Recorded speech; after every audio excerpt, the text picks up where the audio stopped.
Olá pessoal, hoje vamos abordar um tema essencial na cinética química, as reações com volume variável. Esse conceito é fundamental em sistemas gasosos e em reações industriais. Você já pensou como o volume de um sistema pode mudar durante uma reação química? Por exemplo, em uma explosão de gás ou na fermentação em um recipiente fechado? Entenderemos o que são reações com volume variável, como isso impacta os cálculos cinéticos e aprenderemos a lidar com essas situações matematicamente. Quando uma reação química ocorre em fase gasosa em um reator contínuo ou em batelada com parede móvel, a variação de volume durante a reação é diretamente proporcional à variação do número total de mols da reação. Ou seja, reações com volumes variável ocorrem quando o volume do sistema muda durante o processo, geralmente devido à produção ou consumo de gases.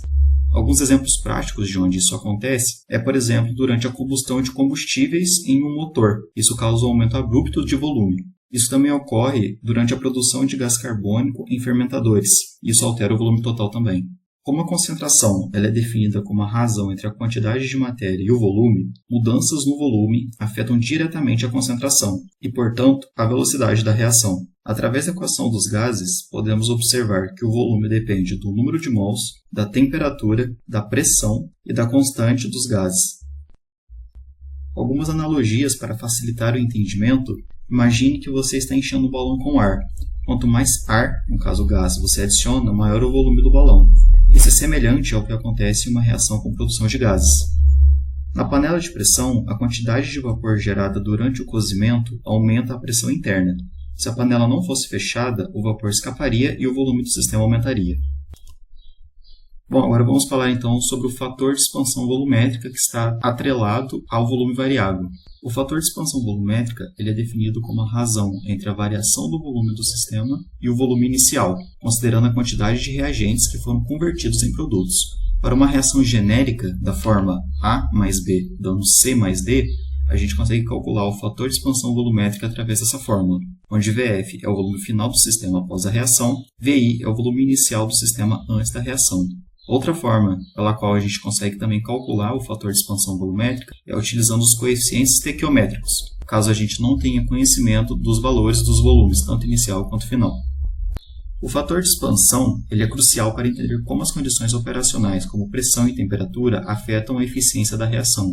Um aumento na fração de conversão geralmente resulta em uma maior expansão volumétrica, o que pode influenciar o design do reator e as condições operacionais. Reações gasosas. Em reações onde há uma diminuição do número total de mols, espera-se que o volume final seja menor que o inicial. Reações exotérmicas. O aumento de temperatura pode aumentar a pressão interna e afetar a conversão, alterando assim o fator de expansão. E reatores tubulares. O design e as dimensões dos reatores devem considerar o fator de expansão para garantir eficiência na produção e segurança operacional. Esses gráficos ilustram como as variáveis se comportam em uma reação com volume variável. Primeiro, a gente tem um gráfico da variação do volume com o tempo. O volume do sistema aumenta linearmente ao longo do tempo, representando a produção de gás ou expansão devido a mudanças nas condições do sistema. Neste segundo gráfico, nós temos a variação da concentração com o tempo. A concentração do reagente diminui com o tempo, sendo afetada tanto pela reação, no caso o consumo de reagentes, quanto pelo aumento de volume.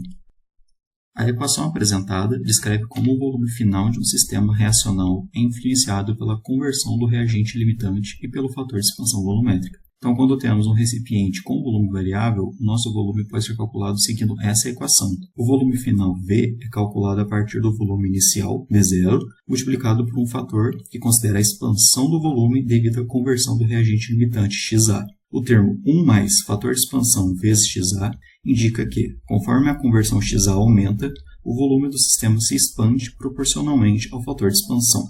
A razão entre os produtos P e T ajusta essa relação para levar em conta as condições iniciais e finais de pressão e temperatura, além do tempo decorrido durante a reação. Então, sendo V diferente de V0, ao longo da reação deve-se redefinir as equações de concentração para o caso de reações a volume variável. Então agora, quando estamos lidando em uma situação onde o nosso volume varia, a nossa concentração ela vai ser calculada utilizando as seguintes equações. Nós temos essa equação para o nosso reagente A, para o nosso reagente B e aqui para os nossos produtos C e D. Bom, aqui a gente tem então um exercício do livro do Levenspiel, é o exercício 5.14. uma corrente de um reagente puro gasoso A, com concentração inicial de 660 mmol por litro, entre um reator pistonado a uma taxa de 540 mmol por minuto, onde polimeriza segundo a reação abaixo, uma reação do tipo 3A dando R. E aqui nós temos a velocidade da reação. Quão grande deve ser o reator de modo a diminuir a concentração de A na corrente de saída para uma concentração final de 330 mmol por litro. Então a gente vai começar o nosso exercício utilizando essa equação, que ela representa o tempo de residência em um reator contínuo, como um reator tubular, que é o nosso caso, considerando uma reação química que depende da conversão do reagente A.